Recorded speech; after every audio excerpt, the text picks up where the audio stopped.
Okay, so Jacoby Brissett's the next man up. Let's just dispel that. You know, they're not going to sign Peyton Manning out of free agent and have free agents have him come in here and start the ball game. I don't know who you like out there to start the ball game, but who's a backup? Yeah. So who's a backup? Here's a partial free agent list. Tavares Jackson is still out there. Whitehurst, what's his first name? Formerly Charlie Whitehurst, formerly of Tennessee. Mike Vick is still out there.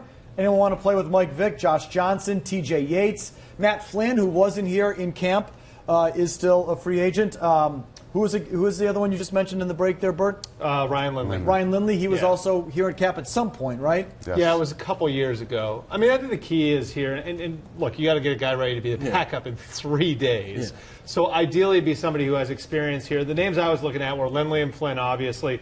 And then the other two that are out there on other teams that you could maybe make a phone call on would be Brian Hoyer and Matt Castle. Brian Hoyer's in Chicago, Matt Castle's in Tennessee. The problem with those two is those two teams are only carrying 2 quarterbacks apiece. So if the Bears were to trade you Hoyer, Jay Cutler's the only quarterback on their roster. And if the Titans were to trade you Castle, then all they've got is Marcus Mariota. Where's Ryan Mallett again?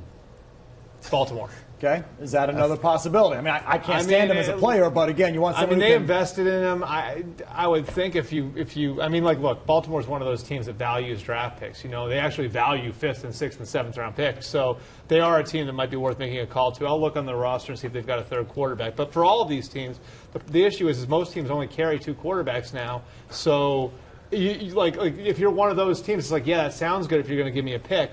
But then I don't have a backup quarterback, so now what am I going to do? So, Cap, our producer, just says in my ear, Colin Kaepernick. Would you please already? The Jets got 4 on the roster. Yeah, we the could Jets probably have get 4 one of guys. them. I don't think they're going to trade I think you can leave those guys. You want in. Gino? Yeah. Kaepernick also makes like $11 million, so that's not what they want to pay a backup down there at Gillette.